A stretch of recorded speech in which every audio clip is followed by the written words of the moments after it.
जो लोग दावा कर रहे थे कि 400 पार, और अगर 400 पार हो गए होते तो आपके चैनल तो बंद हो गए होते या फिर तो वन वे वन कलर में हो गए होते और सड़कों पर तलवारें और राइफलें घूम रही होती। तो अगर इतना सक्सेसफुल था तो सोचिए, 2 चीफ मिनिस्टर, 2 स्टेट के चीफ मिनिस्टर ट्रैफिक जाम रुकवा रहे। पहले नोटबंदी किया इन्होंने, हमें आपको भरोसा दिलाया कि नोटबंदी से भ्रष्टाचार खत्म हो जाएगा, आतंकवाद खत्म हो जाएगा, हमारी अर्थव्यवस्था अच्छी हो जाएगी। क्या वो परिणाम आ रहे हैं? जब आपको ये कहते हैं हम दुनिया के सबसे बड़े दल हैं, तो आप भूल जाते हैं ये जमीनी पार्टी है, भूमाफिया पार्टी है। इन्हें कहीं जमीन दिख जाए वहां कब्जा कर लेते हैं। और मुझे लग रहा है कि प्रयागराज में भी बड़े पैमाने पे इन्हीं लोगों ने कब्जा किया होगा। मैं अपने सभी प्रेस के साथियों का बहुत धन्यवाद देता हूं। हालांकि प्रयागराज के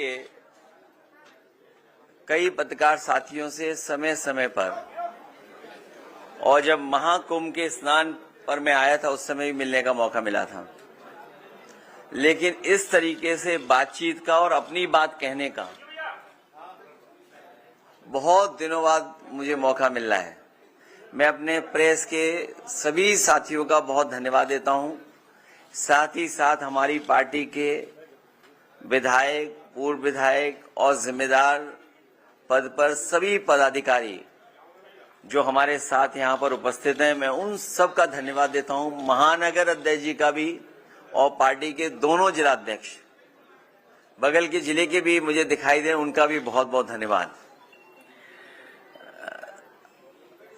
हालांकि मुझे पहले आना था आपके बीच में, लेकिन कुछ समय ऐसा नहीं बना कि जब मैं आपसे मिलकर के बातचीत कर लेता। इधर सरकार अपना जो कुंभ का आयोजन था उसको बढ़ा चढ़ा करके, श्रद्धालुओं के लिए व्यवस्था कम, उनके लिए इंतजाम कम, लेकिन प्रचार में बहुत आगे रहे। और प्रयागराज के महाकुंभ के दौरान इधर सोशल मीडिया पे कहने का मौका मिलता है कई बार, तो जो कुछ लिखा पढ़ा था मैंने, वो आप लोगों से उस प्लेटफॉर्म के माध्यम से मैं शेयर करता रहा। हर सुझाव को, जो समय समय पर सुझाव दिया गया, जो हमारी तरफ से सुझाव आता था, उसको भारतीय जनता पार्टी आलोचना समझ रही थी।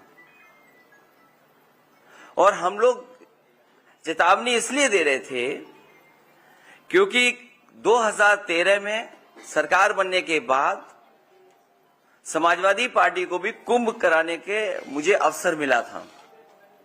इसलिए अपने अनुभव के हिसाब से जो मैं सुझाव दे सकता था और जो मैं आशंका प्रकट कर सकता था कि संभव है ये चीजें हो जाएं, उसके हिसाब से सुझाव देने का काम हम लोग लगातार कर रहे थे। 2013 के कुंभ को अति सफलतापूर्वक संपन्न कराने के पीछे हमारी और सरकार में उस समय जो लोग थे, उनकी पहले से तैयारी थी। लेकिन जब 2025 का जो ये कुंभ हम लोग देखते हैं, वैसी तैयारी नहीं दिखाई दी।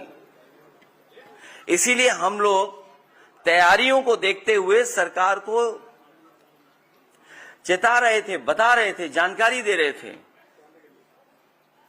इसलिए मैंने जितनी भी सलाह बनाई है, जितने भी सुझाव दिए, उसकी एक किताब बना करके मैं अभी बाद में आपको बांटूंगा। उसके साथ साथ समाजवादी सरकार में जो कुंभ का आयोजन हुआ था, उस समय दुनिया की एक प्रतिष्ठित यूनिवर्सिटी, वहां के प्रोफेसर्स और वहां के स्टूडेंट्स ने मिलकर के कि किस तरीके से एक शहर बसाया जाता है, किस तरीके से एक शहर पूरा खत्म हो जाता है। और दुनिया में ऐसा कन्वर्जेंस ऑफ रिवर कहीं नहीं होता है जिसका ये पूरी की पूरी स्टडी एक किताब में डॉक्यूमेंटेड की थी।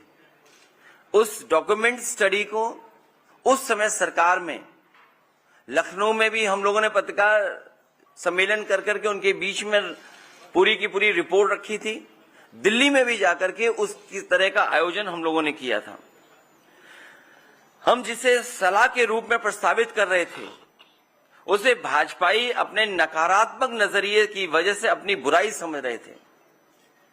जितना कुछ हम लोग सुझाव दे रहे थे, भारतीय जनता पार्टी के अंदर इतनी नेगेटिविटी है कि उसको बुराई समझ रहे थे। भाजपा के अंदर अहंकार इतना है कि वो अच्छी नीयत से दी गई हिदायत को भी गलत ही मानते हैं।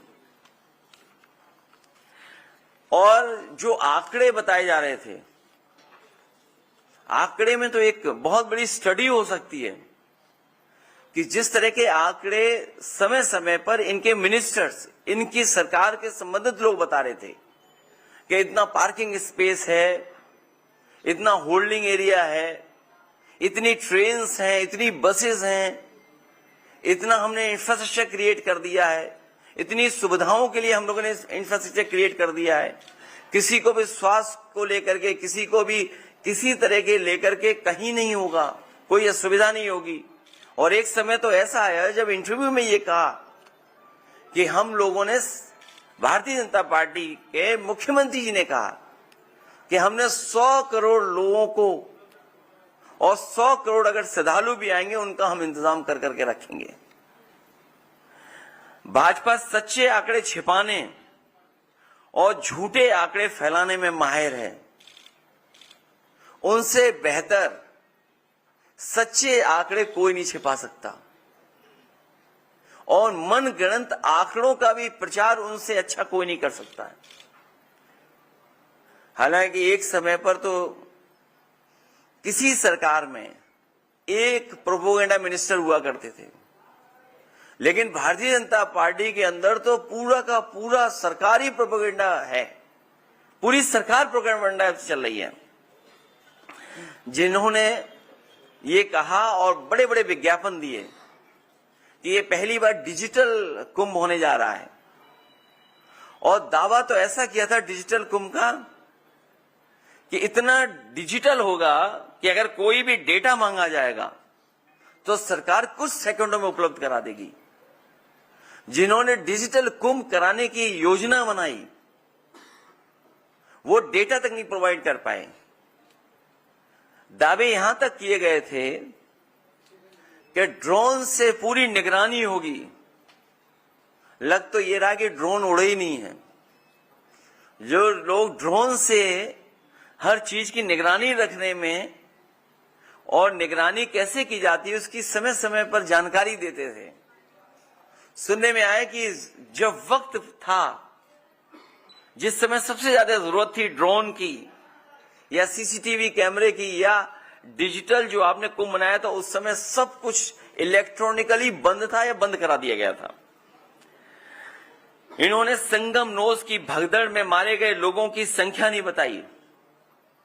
मृत्यु के कारण को बदलने पर परिजनों पर दबाव बनाया इन्होंने, बीजेपी के लोगों ने। शवों को ससम्मान अंतिम संस्कार के अधिकार से एक तरह से वंचित किया। गुम हुए लोगों में से हजारों का आज भी कोई अता पता नहीं है। और अगर इनसे पूछा जाए कि ये जो फिगर आते थे कि इतने वर्षों बाद पहली बार कुंभ हो रहा है, तो वो उसका कोई भी आधार भारतीय जनता पार्टी के लोग नहीं बताते हैं। कितने वर्षों बाद होगा? और एक जगह तो सरकार ने दावा किया कि जो रोजगार है हम लोगों ने, उन्हें जो बच्चे हैं वो मोटरसाइकिल से उन्हें रोजगार दिया है। तो इसका मतलब यह है कि वो जो रोजगार दे दिया है वो अगला जब कुंभ होगा इसी तरह का तभी रोजगार मिलेगा, उसके बीच में रोजगार नहीं मिलेगा। और फिर पता नहीं सरकार ने कब प्राइवेट व्हीकल को कॉमर्शियल यूज के लिए किस नियमावली में अलाउ कर दिया। ये अलग बात है कि उनके अपने लोग भी कुछ पकड़ा पकड़ी में पकड़े, जेल भेजे गए। इसलिए मैं चाहूंगा कि जितने हम लोगों ने उस प्लेटफॉर्म पर सुझाव दिए थे, मैं चाहूंगा आप सबको वो एक एक कॉपी बांट दी जाए। उसके साथ साथ जो समाजवादी सरकार में हार्वर्ड से स्टडी होने के बाद जो वो डॉक्यूमेंटेड स्टडी थी, किताब बनी थी, वो भी बांटी जाए। हालांकि पत्रकार साथियों से मैं ये कहूंगा कि हमारी गलती है कि हमें उसी समय बांट देना चाहिए था जिस समय हम लोगों ने कराया था। तो कम से कम आप लोग कंपैरिजन स्टडी कर सकते थे, कंपैरिजन स्टडी हो जाती। अब मुझे लगता है कि इनकी सरकार में मैनेजमेंट की स्टडी नहीं होगी। ये कभी कराएंगे तो मिस मैनेजमेंट की स्टडी हो इनकी सरकार की, कि किस तरीके से मिस मैनेजमेंट हुआ था ये कुंभ। अभी उस पहलू पे नहीं हम जा रहे कि बजट कितना है, उसमें क्या क्या आरोप लगे हैं या लगे थे पहले भी। मैं चाहूंगा वो किताब सब पत्रकार साथियों को बांट दी जाए। उसके बाद अगर पूछना चाहेंगे तो मैं आपके कोशिश करूंगा सभी सवालों के जवाब दूं।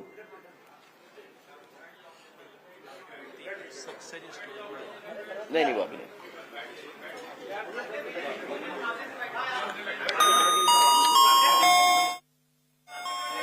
तुम तो योगी जी के पैर छुआते।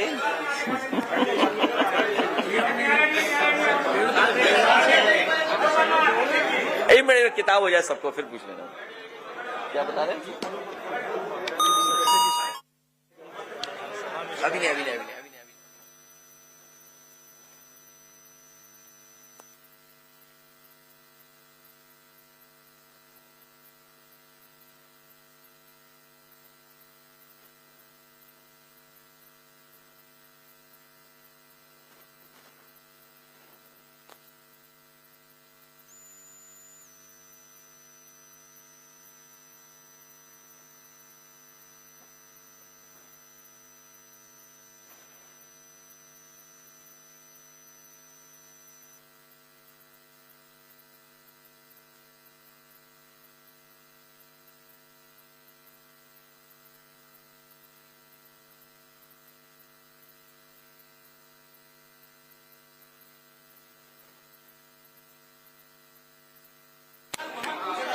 नहीं वो किताब मिल गई सबको? नहीं अभी नहीं मिली। अच्छा हाँ आ गई किताब। एक किताब हमें भी दे दो, क्या पता कुछ पन्ने पलटने पड़े हमें भी। एक किताब मुझे भी देना, क्या पता पन्ना पलटने पड़े। लाओ मुझे दे दो, मुझे दे दो किताब। नहीं ये नहीं, ये वाली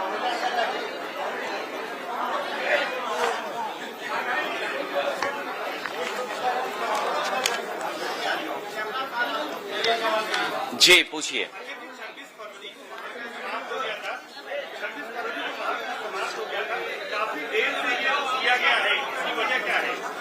नहीं मैंने इसीलिए शुरू में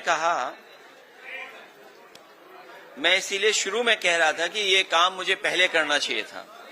और ये जो किताब थी ये तो मुझे आपको बहुत पहले दे देनी चाहिए थी। ये किताब तो मुझे बहुत पहले आपको दे देनी चाहिए थी। उस समय नहीं दे पाया, आज आया हूं तो आज स्वीकार कर लो आप।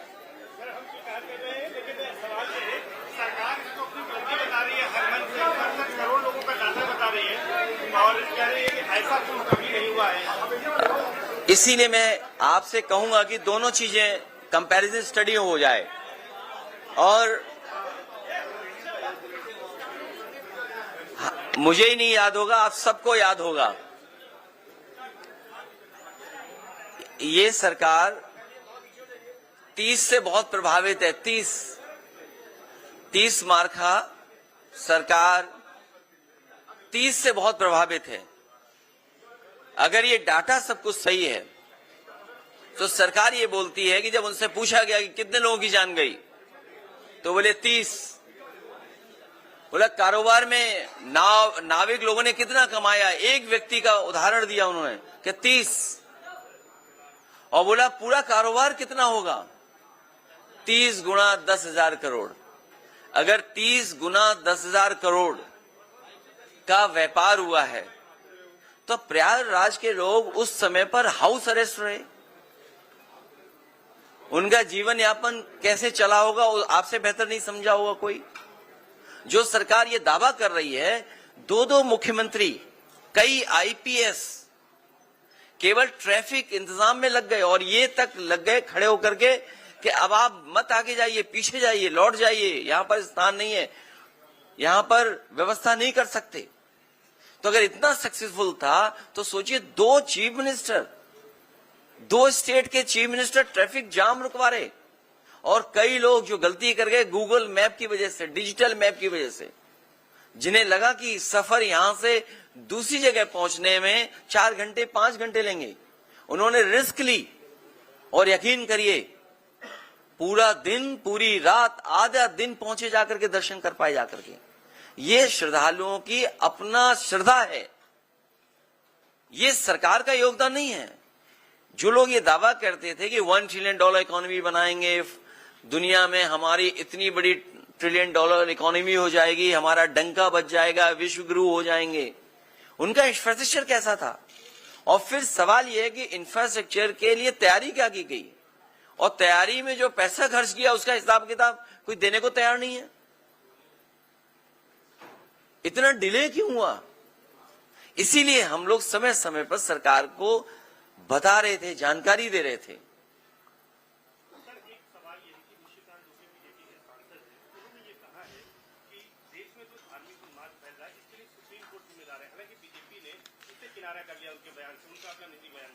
सच्चाई तो ये है, धार्मिक उन्माद और जातियों का झगड़ा या जातियों के बीच में एक दूसरे के प्रति विश्वास न रहना, ये बढ़ाने का काम कोई कर रहा है तो वो भारतीय जनता पार्टी है।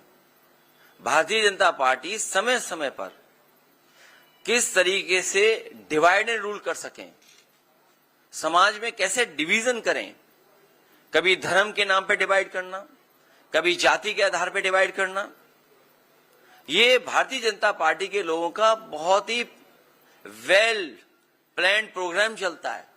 उसके लिए फंड्स लगाते हैं ये लोग। तो ये जो कुछ कहा गया, ये भारतीय जनता पार्टी की अपनी सोच है। और सच्चाई तो ये है, जो लोग दावा कर रहे थे कि 400 पार, और अगर 400 पार हो गए होते तो आपके चैनल तो बंद हो गए होते, या फिर तो 1 वे 1 कलर में हो गए होते, और सड़कों पर तलवारें और राइफलें घूम रही होती। बम तो चलने का यहां है ही कुछ, कोई ट्रेडिशन है यहां पर? सोचिए, 400 पार होने के बाद तलवारें घूम रही होती सड़कों पर, नंगी तलवारें लहराई गई होती। सर, आप आगरा भी गए थे, राणा सांगा और औरंगजेब का विवाद कब थमेगा? आपके पार्टी के सांसद यस्सी हसन हैं, वो कह रहे हैं कि औरंगजेब में अगर कुछ बुराई थी तो कुछ अच्छाई भी थी। मैंने बहुत बार निवेदन किया और फिर आपके माध्यम से मैं निवेदन करता हूं, इतिहास को इतिहास रहने दीजिए। जो इतिहास हमारी प्रोग्रेस को रोकता हो, जो इतिहास हमारे आपके बीच में मनमुटाव पैदा करता हो, एक दूसरे को ऊंचा नीचा दिखाने के लिए ऐसा इतिहास हो, उस इतिहास को इतिहास ही रहना चाहिए, उस पर चर्चा नहीं करनी चाहिए। संशोधन कानून जो है उसको क्यों एक ही चैनल यहाँ ज्यादा बोलता है?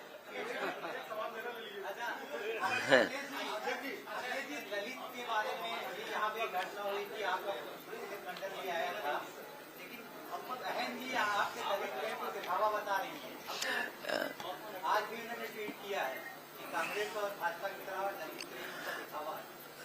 समाजवादी पार्टी और बहुजन समाज पार्टी ने मिलकर के भी काम किया है। अभी कुछ दिन पहले चुनाव हम लोग मिलकर के लड़े थे। समाजवादी पार्टी की कोशिश रही है कि हम सब लोग मिलकर के काम करते। जब हम लोग कई अलायंसों के अनुभव से सीखने के बाद इसलिए पीडीए की आवाज दी हम लोगों ने। ये जो पीडीए का प्लेटफॉर्म है, ये सभी समाज के लोगों को जोड़ने का प्लेटफॉर्म है। और जैसा आप बता रहे हो, जानकारी दे रहे हो, अगर हम थोड़ा आंकड़ों पर जाएं, उत्तर प्रदेश में सबसे ज्यादा एससी एसटी के ऊपर अन्याय उत्पीड़न हो रहा है पूरे देश में। सबसे ज्यादा अगर किसी समाज पर अन्याय उत्पीड़न हो रहा है तो हमारे दलित भाई हैं। जिंदा जला देना किसी बात को लेकर के, ये दर्शाता है कि कितना अहंकार है वो कुछ लोगों के अंदर। उन्हें कोई परवाह नहीं है कानून की, कोई परवाह नहीं है नियम की। ये तो आपके यहां हुई एक घटना, और अगर हम पूरा प्रयागराज का रिकॉर्ड उठा करके देखें तो बड़े पैमाने पर इस तरह की घटनाएं हुई हैं प्रयागराज में ही, जहां पे जान तक ले ली गई। और अगर हम बगल के जिले में चले जाएं, एक पासी समाज के बेटे के साथ क्या हुआ था, चटवा दिया था थूक। आज भी हम लोग देश में सुनते हैं कि जगह जगह से सूचनाएं आती कि अगर वो दलित है उसके ऊपर उत्पीड़न हो रहा है। अभी जो हरियाणा की खबर आ रही है दूसरे प्रदेश की, आज कुछ अखबारों ने लिखा है उस पर, क्या सोच सकते हैं कि हजारों साल से जिनके सामने इस तरह का संकट पैदा हुआ, अपमान का जीवन जीना पड़ा, आज भी जीना पड़ रहा है। इसीलिए समाजवादी पार्टी ने संकल्प लिया 14 तारीख को बाबा साहब भीमराव अम्बेडकर जी की जयंती के दिन कानून के राज के साथ साथ सामाजिक न्याय के राज की स्थापना हो। उस संकल्प को लेकर के हम लोग आगे बढ़ने जा रहे हैं। और दलित उत्पीड़न में उत्तर प्रदेश नंबर 1 है। न केवल दलित उत्पीड़न में बल्कि महिलाओं के ऊपर भी सबसे ज्यादा अगर घटनाएं कहीं घट रही हैं तो उत्तर प्रदेश नंबर 1 है वहां। अच्छा, ये बता दीजिए, डिप्टी सीएम केशव प्रसाद मौर्य ने कहा कि विरासत में गद्दी मिल सकती है, काबिलियत नहीं। वैसे मैं बड़ा ध्यान से आ रहा था आपके बीच में, आपके बीच में आने से पहले सबसे पहले मुझे स्वामी विवेकानंद जी की प्रतिमा दिखाई दी। इन भारतीय जनता पार्टी के लोगों को उनके शिकागो के दिए हुए भाषण से इन्हें सीख लेनी चाहिए कि हमारा देश वो देश है जो उन्होंने कहा वहां पर शिकागो में कि यूनिवर्सल एक्सेप्टेंस हमारा धर्म सिखाता है, हमारा धर्म हमें टॉलरेंस सिखाता है। इसलिए मैं कहना चाहता हूं कोई वस्त्र से नहीं बन जाता योगी, अपने विचारों से योगी बनता है। जो हमारा साथी सवाल पूछ रहा है, उस चौराहे के बाद एक चौराहा और देखा मैंने, उस चौराहे पे एक ड्रेस है, वो स्पेस सूट लग रहा है मुझे। वो क्या ड्रेस है वो जो है चौराहे पर, वो ड्रेस उन्हें पहना करके किसी और प्लेनेट में भेज दो तो शायद उन्हें कुछ लाभ होगा। इसी चौराहे पर है।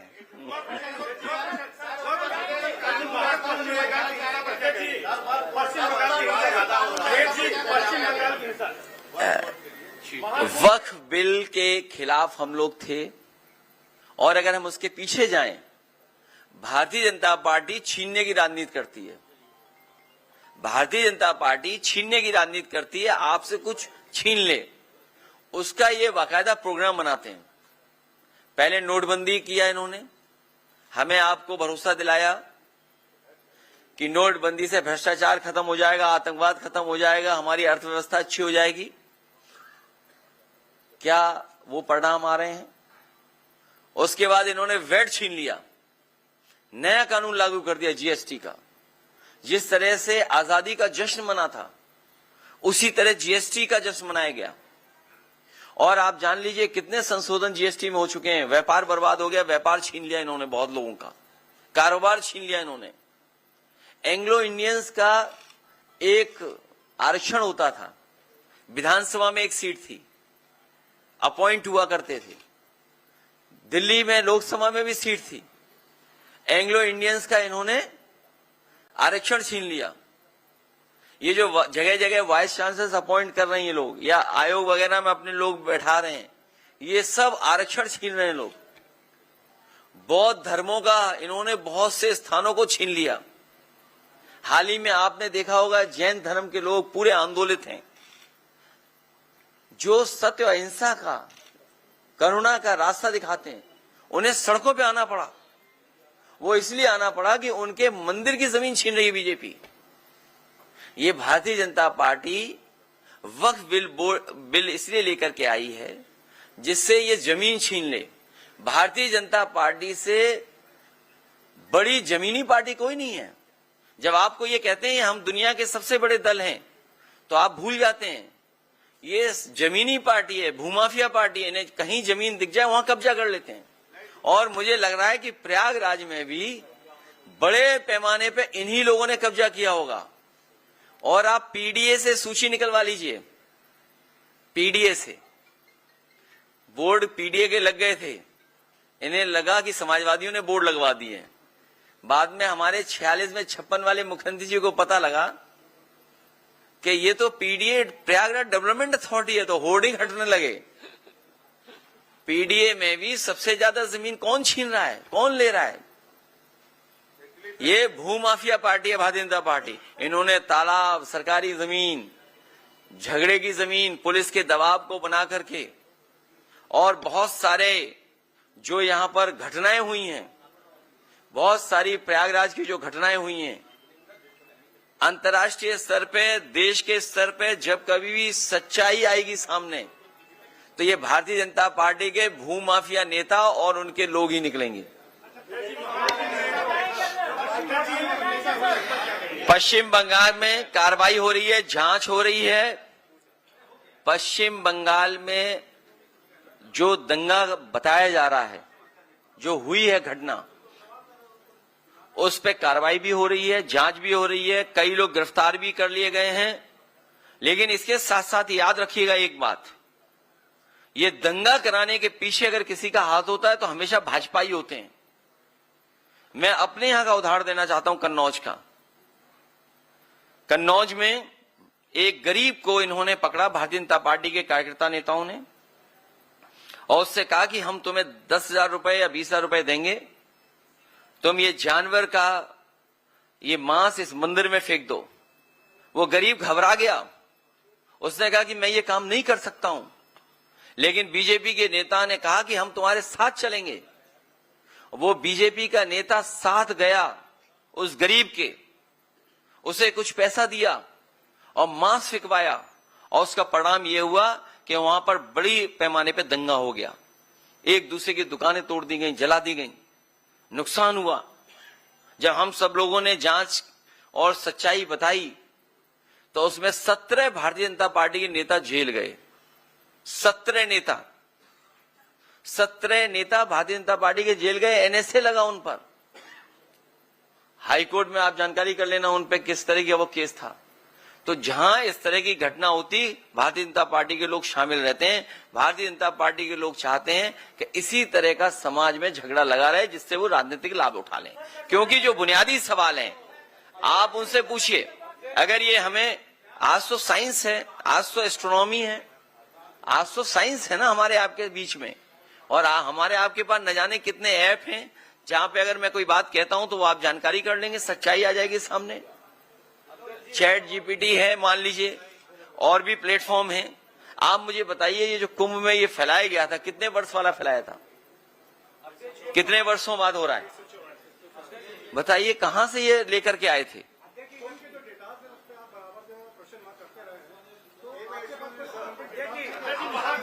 नहीं, ये है मेरे पास डेटा है। देखिए डेटा दिखा रहा हूं, दूसरे तरह का डेटा। एक मिनट, इन्होंने डेटा की बात की, जो हमारे हाथ में था डेटा वो हम लेके आ गए। मैं अपने पत्रकार साथी का धन्यवाद देना चाहता हूं। अभी रुक जाओ, उसके लिए बताएंगे।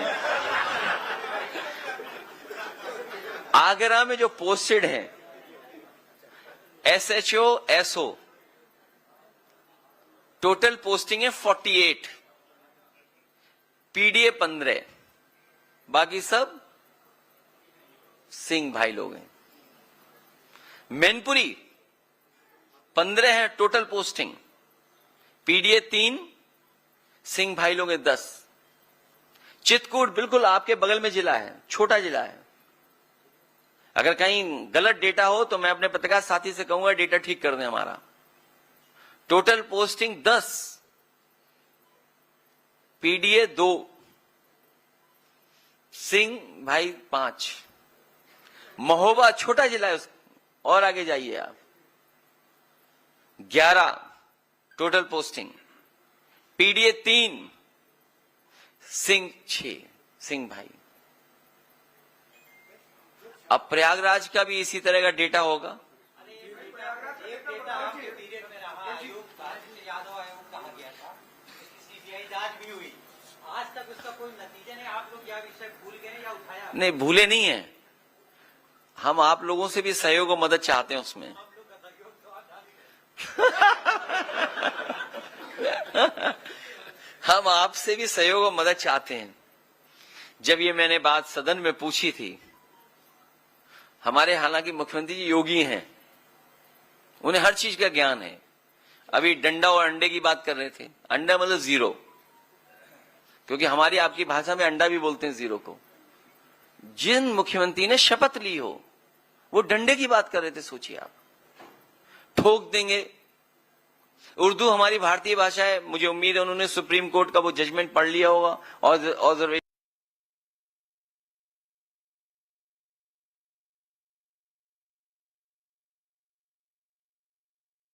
रिटायर हो रहे हैं। दो चीजें तो हमें पता है और आपको भी पता है। एक तो डीजीपी कार्यवाहक होगा और दूसरा सिंह होगा। बीच में नाम क्या होगा वो अभी नहीं पता है। डीजीपी रिटायर होने जा रहे हैं और सब जानते हैं कार्यवाहक होंगे, सब जानते हैं सिंह होंगे। जब सदन में पूछा तो पता नहीं कहां से एक अखबार लाए हमारे मुख्यमंत्री जी, को कहा 46 में 56 अपॉइंट हो गए थे। आज तक सूची मांग रहे हैं 46 और 56 वाली। सोचिए, on the floor of house, उससे बड़ा क्या हो सकता है प्लेटफॉर्म। वहां झूठ बोल रहे हैं, वो वहां फर्जी आंकड़े दे रहे हैं। इनसे कैसे उम्मीद करो? बोले 100 करोड़ लोगों का इंतजाम हमने किया है। बताओ प्रयागराज के लोगों क्या गुजरा होगा आप लोगों पे। आपने सब कुछ देखा है। मैं तो यहीं के एक साथी का धन्यवाद दूंगा कि सबसे पहले उसने बताया कि ऐसी घटना हो गई है। प्रयागराज का ही नौजवान था और उस समय हम लोगों को जानकारी मिल गई रात को ही।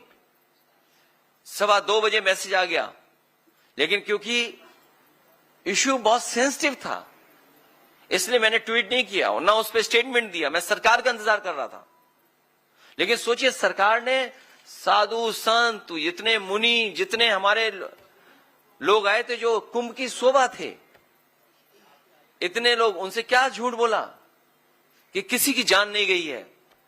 और आपने खुद देखा होगा रात के 2 बजे से लेकर के 11-12 बजे तक एम्बुलेंस आ जा रही थी। और फिर हमारा डेटा वाला एक पत्रकार साथी, आप ही की यहां प्रेस हुई थी प्रयागराज में, कहा कि मैंने साजिश और षड्यंत्र का पता कर लिया है, सरकार ने कहा, और कहा कि जो संगम नोज पे जो लोग हैं उसमें नेटवर्क में जितने लोग हैं उनके मोबाइल हमने आइडेंटिफाई कर लिए हैं। उन्होंने कहा कि 15 या 16 हजार की हमारे पास सूची है। अगर संगम नोज पे 16 हजार थे, हम वो डेटा गलत मान लें, हम 30 हजार मान लें, हम 50 हजार मान लें, अगर तो जो सरकार दावा कर रही थी 100 करोड़ का, वो बताओ 1000 या लाख का इंतजाम नहीं कर पाई। क्या हमारे जो गुरु संत आए थे, जो हमारे कुंभ की शोभा होते हैं, उनसे शाही स्नान के लिए झूठ नहीं बोला गया? और फिर शर्म तो तब आनी चाहिए सरकार को कि हेलीकॉप्टर से फूल बरसाए गए, क्योंकि वो जानते थे कभी भी शाही स्नान बदला नहीं, कभी शाही स्नान नहीं बदला जाता है। तो इन्होंने क्या साधु संतों से झूठ बोला था कि नहीं बोला था? और आपसे बेहतर तस्वीर, आपसे बेहतर वीडियो आपके किसी के पास नहीं होंगे जितने आपने देखा होगा मिसमैनेजमेंट। लेकिन जैसा हमारा पत्रकार साथी कहता है कि हम आपका दुख समझते हैं, हम आपकी परेशानी समझते हैं, और ये भी परेशानी समझते हैं कि इन्वेस्टमेंट तो आ गया है, चैनलों में आ गया है, स्टेट में इन्वेस्टमेंट नहीं आया है।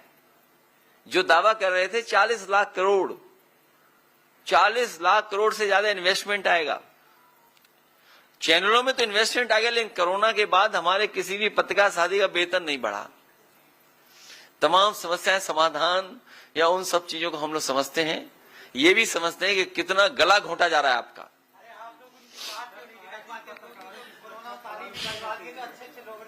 महाकुंभ में देखिए, ये लड़ाई 5000 साल पुरानी है।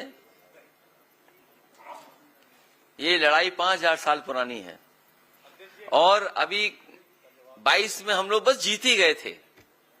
लेकिन कुछ अधिकारी जो जिनका होम टाउन है, नेटिव प्लेस प्रयागराज है, नेटिव प्लेस जिन अधिकारियों की प्रयागराज है, उन्होंने समाजवादियों के साथ बहुत बड़ा धोखा किया। हालांकि वो बात मैं नहीं कह सकता हूं। फर्रुखाबाद के एक जिलाधिकारी थे, उनसे हमारे प्रत्याशी ने कहा कि हमारे रिजल्ट को ठीक रखना, हमारे साथ बेईमानी मत करना। उन्होंने कोई शर्त भी रखी थी, वो मिठाई वगैरह भी दी गई उनको, लेकिन उसके बावजूद भी लाठी चलवा करके रिजल्ट बदलवा दिया लोकसभा का।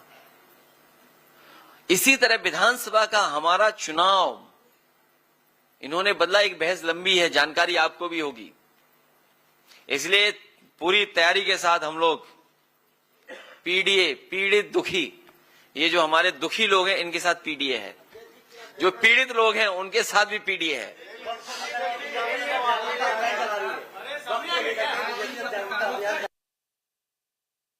डर है कि सुप्रीम कोर्ट कहीं ये बिल निरस्त ना कर दे। सर, आज दिन पत्रकारों की सुरक्षा के सवाल उठते रहते हैं, क्या आपकी सरकार आएगी तो कुछ कड़े नियम या बदलाव देखने को? जो माफिया पे 50 गनर हैं, कई माफियाओं पे, उनके गनर हटा करके एक एक गनर अपने पत्रकार साथियों को दे देंगे। जो 50 गनर माफिया लेके घूम रहे हैं। हाँ बोलिए। बहुत अहम सवाल, ये बताइए कि यूपी में इतना हिंदू मुस्लिम चल रहा है, जबरदस्त चल रहा है, हर मुद्दा हिंदू मुस्लिम। कहाँ चल रहा है? बीजेपी वाले चला रहे हैं। हाँ, जो भी चल रहा है, ठीक है। तो 27 से चुनाव में कैसे होगा फिर? हिंदू एक तरफ, मुस्लिम एक तरफ, कोई यादव एक तरफ। मुझे नहीं पता किस अखबार के पत्रकार हैं, हो सकता है यूट्यूबर हों। अच्छा, इंडिया टीवी के हैं तो बहुत प्रतिष्ठित अखबार के वो हैं, ये बहुत प्रतिष्ठित अखबार है। ये जो बात हमें कह रहे हो, कभी कभी जो वहां बैठते हैं, जो बहस कराते हैं वहां पर, मुझे उम्मीद है नहीं, जब ये लाइव चल रहा है तो उन तक बात जारी होगी। हमें उम्मीद है कि वो चैनल पे जो बैठे हुए लोग भी समझेंगे। अभी अभी हारे यूपी में ही लोग, ये हार अभी भी स्वीकार नहीं कर पा रहे बीजेपी के लोग। ये जो बीजेपी वाले हारे हैं, ये जो हारे हैं, अभी भी इन्हें समझ में नहीं आ रहा हारे कैसे हैं। ये हमारे मौर्य जी हैं, कहां हैं? ये जीत गए थे लेकिन हार गए। जनता ने जिता दिया, समीकरण ने जिता दिया। हम लोग जो और एमपी हैं वो सर्टिफिकेट वाले एमपी हैं, वो जनता वाले एमपी नहीं हैं, वो सर्टिफिकेट वाले हैं। ऐसे बहुत सारे लोग हैं जो सर्टिफिकेट वाले हैं, वो जनता वाले नहीं हैं। तो अभी तो हम लोग यहां तक पहुंचे हैं। आने वाले समय में 2027 में भारतीय जनता पार्टी का सफाया होगा। और फिर तो सबसे बड़ी बात तो देखिए, इंजन से टकरा रहा है, और अब सुनने में आ रहा डब्बे टकरा रहे हैं। जो डबल इंजन अपने आप को कहते थे, बताओ इंजन टकरा रहे हैं कि नहीं टकरा रहे हैं? डब्बे भी टकरा रहे हैं। और सच्चाई तो यह है कि दिल्ली वालों को लखनऊ वाले धोखा दे रहे हैं। दिल्ली वालों को लखनऊ वाले धोखा दे रहे हैं।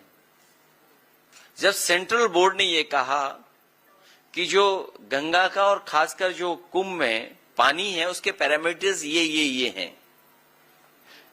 लेकिन स्टेट पॉल्यूशन बोर्ड क्या कह रहा था? ये डेटा है आपके पास। और आज भी हम और आप लोग चलें तो सब नाले खुले पड़े होंगे, सीधे गंगा में जा रहे होंगे। आज भी चले हम और आप लोग मिलकर के, तो इंजन टकरा रहे हैं। और जो अपनी कुर्सी बचाने के लिए कम्युनल रास्ता अपना रहे हैं, जो कम्युनल पॉलिटिक्स समाजवादियों ने खत्म किया अयोध्या से, उसी की वजह से ये कम्युनल होते जा रहे हैं, और ज्यादा कम्युनल हो रहे हैं, क्योंकि इन्हें अपना वोट समेटना है। इनका अपना वोट इनके खिलाफ है। आप इनके विधायकों से बात करिए, थोड़ी देर तो अच्छी बात करेंगे, अपना कैमरा अलग रख देना, जब चाय पूरी पी लो तब उनसे कहना दिल की बात बताओ। अगर 100 न सुनाए अपनी सरकार के खिलाफ तो हमें बता देना आप। और दूर मत जाओ, जिनके लिए हमने स्पेस सूट बताया इस चौराहे पे लगा हुआ है, हम अपने पत्रकार साथी से कहेंगे स्पेस सूट उन्हें पहुंचवा देना वाला। अक्सर आप यूट्यूबर कहते हैं लोगों को, लेकिन वही यूट्यूबर है जो आज निकल करके सारी न्यूज़ फैल रही है। मैं चाहता था कि यूट्यूबर्स को कुछ एनर्जी आए, वो लोग कुछ सवाल पूछें। मैं आपका धन्यवाद देता हूं कि मेन स्ट्रीम कई बार हमारी बात को दबा देते हैं, लेकिन यूट्यूबर्स लोगों ने कभी आप तक न्यूज़ यूट्यूबर ही पहुंचाते हैं, नहीं तो कभी हार नहीं मानी। उन पर बहुत दबाव था यूट्यूबर्स पे भी। हम जानते हैं पुलिस वाले पकड़ ले जाते थे यूट्यूबर्स को। सम्मान सबको दिया। हाँ, डबल इंजन के लड़ने ये टोटल मिसमैनेजमेंट था। जैसा कि मैंने आपसे कहा कि योगी जी मुख्यमंत्री जरूर है, लेकिन उनको कोई जानकारी नहीं है। और ये जो जितना पैसा खर्च हुआ है, मैं आपको भरोसा दिलाता हूं, महादानी सम्राट हर्षवर्धन जिन्होंने कभी शुरुआत की थी कुंभ के आयोजन की, इस सरकार के लोगों ने एक आध बार गलती से नाम तो लिया हो, लेकिन कभी भारतीय जनता पार्टी ने महादानी सम्राट हर्षवर्धन का नाम नहीं लिया। उनकी प्रतिमा भी शिफ्ट कर दी। मैं आपसे कह करके जा रहा हूं, सम्राट हर्षवर्धन महादानी का जो स्थान था उससे बेहतर स्थान बना करके, और अगर हम लोगों को सोने की भी प्रतिमा लगानी पड़ेगी तो महादानी सम्राट हर्षवर्धन की प्रयागराज क्षेत्र में सोने की प्रतिमा लगवाने का काम करेंगे। दूसरा, जब कुंभ में आते हैं तो दान दिया जाता है। ये ऐसे लोग जो दान ही नहीं देते, अगर आपकी जेब में होगा तो वो छीन लेंगे महंगाई को बढ़ा करके। दान कुछ नहीं मिलता। मैं दिल्ली की सरकार से कहूंगा, और कई बार मांगा है मैंने, कि कम से कम दिल्ली वाले दान में ये जो आपका किला है, अकबर का किला, ये उत्तर प्रदेश सरकार को दे दें, जिससे कि इसमें परमानेंट टूरिज्म के लिए और खासकर रिलीजियस टूरिज्म के लिए और खासकर जो हमारे गरीब श्रद्धालु आते हैं उनके लिए परमानेंट स्ट्रक्चर्स बन जाएं, जिससे कभी भी भगदड़ से किसी की जान न जाए। जो श्रद्धालु आए उसे बाकायदा यहाँ पर पूरी अपनी श्रद्धा के साथ पूजन और जो परंपराएं हैं उनको करने का मौका मिल जाए। अब डबल इंजन की सरकार कम से कम ये काम तो करे, एक दूसरे को दान दे दे चीजें।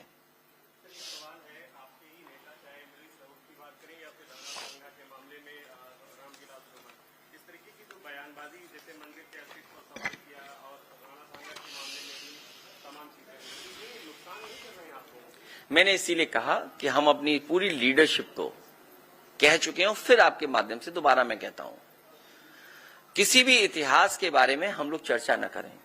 इतिहास को इतिहास ही रहने दें।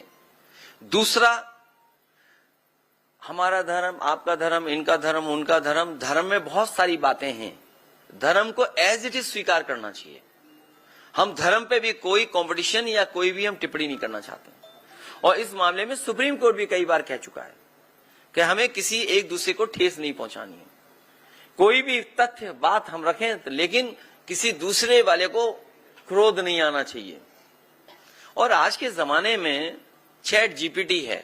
मैं तो अपने पत्रकार साथी से कहूंगा कि इस जमाने में गूगल पे वो डेटा भी होगा कि सबसे ज्यादा क्या सर्च हुआ है, इधर लोगों ने क्या पढ़ा है। तो शायद जो सवाल आप उठा रहे हैं वही पढ़ा है। मैंने लखनऊ में बहुत बड़ी और बहुत फेमस कव्वाली नुसरत फतेह अली खां, जो भजन था मीरा का, वो गाया था। मतलब सॉरी, मैंने YouTube से चलवाया था स्क्रीन पर। हमारा यही भारत है, मिली जुली संस्कृति का भारत है। कुछ हमने सीखा, कुछ हमने उनसे सीखा। यही हमारी गंगा जमनी तहजीब है। और सबसे बड़ा परिचय तो हमारे योगी जी ने दिया। कितने इंटेलिजेंट हमारे योगी जी। जब उर्दू का विरोध कर रहे थे तो उर्दू बोल रहे थे। इसलिए जो बुनियादी सवाल है, मैं खत्म कर रहा हूं क्योंकि आपको भी बहुत लोगों को कवर करना होगा। मैं आखिरी सवाल तुम्हारा ले लेंगे। आखिरी बात मैं कहना चाहता हूं, बुनियादी सवाल वही है। मान लीजिए वक्फ बिल आ गया, इलाहाबाद प्रयागराज में किसानों को क्या गेहूं का रेट मिल रहा है? अगर आड़तियां ना खरीदें तो सरकार का कोई इंतजाम नहीं है।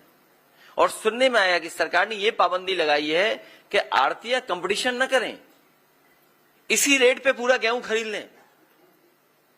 कंपटीशन क्यों नहीं चाहती सरकार? इसलिए क्योंकि बड़े बड़े उद्योगपतियों से मिल गए हैं। जो पैकेज्ड आटा है या जो बिस्किट्स हैं, बेकरी है, इसका कारोबार बढ़ गया, इसका मुनाफा ज्यादा है, तो उनको मुनाफा ज्यादा मिले इसलिए सरकार इस तरह की पाबंदी लगा रही है। दूसरा, बेरोजगारी कितने बड़े पैमाने पर है, नौकरी नहीं है। ये नौकरी इसलिए नहीं देना चाहते हैं क्योंकि आरक्षण नहीं देना चाहते हैं। लेकिन बीजेपी के लोग तो ऐसे हैं कि अगर उन्हें एक आंख फूटनी पड़े और दूसरे की दोनों आंख फूट जाएंगी तो उसके लिए भी तैयार हैं लोग। तो नौकरी तो सबको मिलेगी, आरक्षण न देना पड़े, इसलिए नौकरी नहीं। महंगाई कहां पहुंच गई। जो पावर प्लांट आपके प्रयागराज के आसपास लगे हैं, समाजवादियों की देन है। ट्रांसमिशन लाइन समाजवादियों की देन है। आपकी बहुत स्टेट यूनिवर्सिटी को बना करके खड़ा कर देना समाजवादी पार्टी की देन है। हाईटेक सिटीज देना, एक अर्बन इंफ्रास्ट्रक्चर कैसे क्रिएट हो उसका समाजवादियों ने काम किया। बहुत से बड़े फैसले किए। हाई कोर्ट आपका बहुत शानदार है, लेकिन लखनऊ का भी जो हाई कोर्ट बना है कम शानदार नहीं है। तो ऐसे बड़े बड़े इंफ्रास्ट्रक्चर अगर किसी ने बनाए तो समाजवादियों ने बनाए। लैपटॉप जब मैंने बांटा, और आज भी जहां लैपटॉप बटा होगा वो आज भी चल रहा होगा। वो लैपटॉप ऐसा दिया कि वर्ल्ड का one of the best company थी। इनका जो मोबाइल दिया हुआ है ये नकल तो कर लेते हैं, हमारे लैपटॉप से नकल की फोटो लगाने की, लेकिन उसकी क्वालिटी उस पे उन्होंने नहीं कंप्रोमाइज वो किया, उन्होंने नकल। हमारा लैपटॉप आज भी चल रहा है, लेकिन बीजेपी का दिया हुआ जो फोन है वो घिसते रहो, चलता ही नहीं है। और जो उन्हें पता ही नहीं वो डायल 100 के बारे में। स्पेस सूट दे दो ने दूसरे स्पेस में चले जाएं। और इन लोगों ने डायल 100 बर्बाद कर दी। डायल 100 बर्बाद कर दी। ये शुक्ला जी हमारे कन्नौज से भी रिश्ता होगा इनका, क्योंकि हम लोग कानी कुंज वालों को ज्यादा जानते हैं।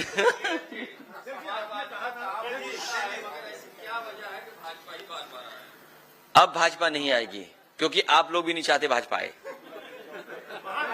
बैनर पोस्टर लगाया गया, पैसा खर्च किया गया, होल्डिंग्स में कहा गया कि बहुत महंगा महाकुंभ है। इन्होंने अपना प्रचार तो किया, लेकिन श्रद्धालुओं के लिए कोई इंतजाम नहीं किया। सारे रास्ते बंद कर दिए गए जो है। इन्हें केवल मिश्रा जी से शिकायत नहीं है, इन्हें हाथा भी नहीं भाता है। इन्हें हाथा से भी परेशानी है, और जिस पर वार हुआ उसी को गिरफ्तार कर लिया। सोचिए आप, मतलब देही तो कानून है इनका, इनके हाथ में सब कुछ है। अगर आप भी सच्ची खबर चलाओगे तो मिश्रा जी ऐसा झूठा मुकदमा आप पे भी लग जाएगा। उत्तर प्रदेश सरकार के कैबिनेट मंत्री नंदगोपाल गुप्ता नंदी, जो कि इस समय आयात निर्यात का विभाग देख रहे हैं, उन्होंने कहा था कि जब सरकार बनेगी तो नैनी की जो मिल्स हैं वो पूरी चालू होंगी, फैक्ट्रीज चालू होंगी। लेकिन अभी जब बीच में पूछा गया तो कि हम करा रहे हैं, हम 27 से पहले सारी चालू करा देंगे। उनसे ये पूछा गया कि अखिलेश यादव ने इस पे सवाल भी उठाए थे, तो उन्होंने कहा कि इनसे बात करना हमारे लिए और आपके दर्शकों के लिए समय व्यर्थ करने का काम। हालांकि मंत्री जी के बारे में नहीं बोलना चाहिए, लेकिन हमारे मुख्यमंत्री जी को 30 मार्का बनाने में उनका भी योगदान है। सुनने में ही आ रहा हो, सब बात गलत हो, कि जो 30 करोड़ का कारोबार वाला व्यक्ति था ये यहीं से लेके गए थे। इनकी अपनी जेब भर जाए तब निर्यात आयात पे कुछ काम करें। उनकी भाषा तो ऐसी खराब है हमारे प्रति, वो कितनी भी डुबकी मार लें पाप नहीं धुलने वाले। सबसे ज्यादा डुबकी मारी होगी। तो हमारे हिंदू समाज में यही तो मान्यता है कि भाई एक डुबकी से सब पाप धुल जाते हैं। क्या वजह थी इतनी डुबकी मारनी पड़ी? हमने तो 11 मारी थी, लेकिन 11 हमने क्यों मारी थी वो हमने बताया था। और आप में से बहुत से लोग मौजूद होंगे, उस समय जो मेयर थी वो हमारी पार्टी में शामिल होना चाहती थी। हमारे आदरणीय आजम खान साहब, जिन्होंने कुंभ का आयोजन बहुत अच्छा कराया था, अहमद हसन साहब, जावेद उस्मानी साहब, उन सब ने मिलकर के आयोजन बहुत अच्छा कराया था। मैंने ही मना किया था कि पार्टी में ना आए, और वजह साफ थी। कुछ लोग जमीनी नेता हैं, भू माफिया हैं। भारतीय जनता पार्टी को अपने भू माफियाओं की सूची जारी करनी चाहिए।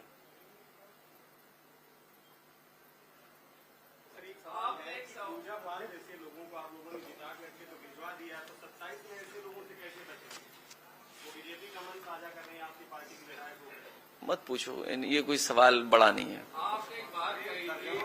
छोड़िए। अभी वोट चाहिए हमें राज्यसभा में। तो क्यों झगड़ा करा रहे हो भाई? योगी जी ने कहा था है? भाई ऐसा है, अभी राज्यसभा आ रहा है, ये सब लोग वादा करेंगे कि वोट देंगे, ऐसा नहीं है। क्यों खिलाफ, क्यों जा रहे हो आप? किसी को कुछ मिला है? पड़ोसी को क्या मिला बताओ? जो हमारे पीछे फोटो के फोटो आती थी, जो हमारे फोटो बम थे, फोटो बम हर फोटो में नजर आते थे, याद कीजिए विधानसभा में।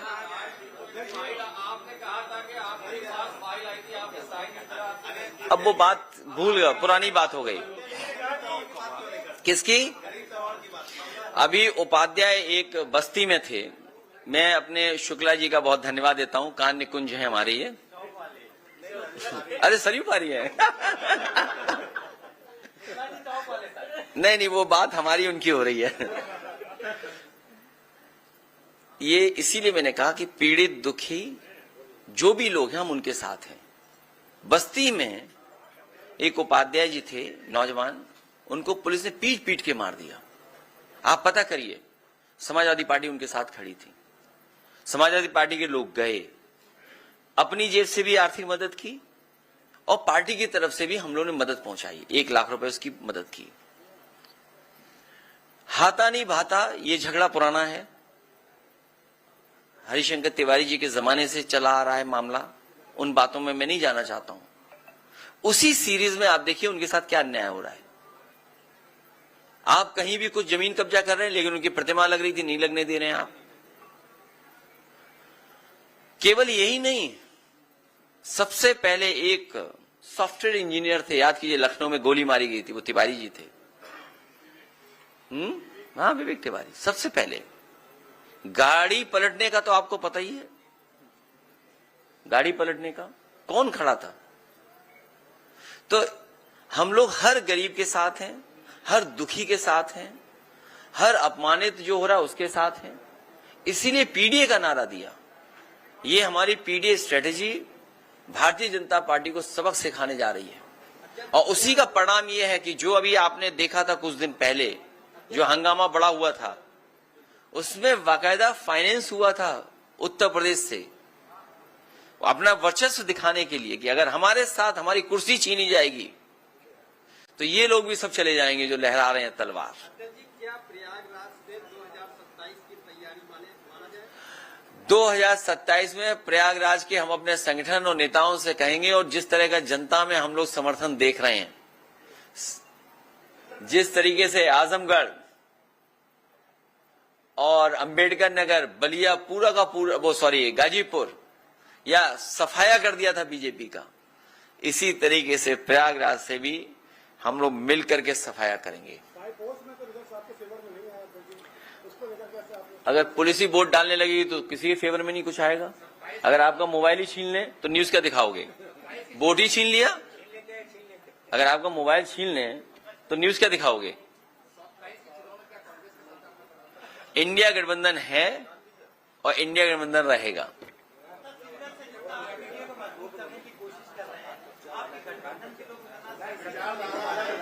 कौन विचारधारा लगे?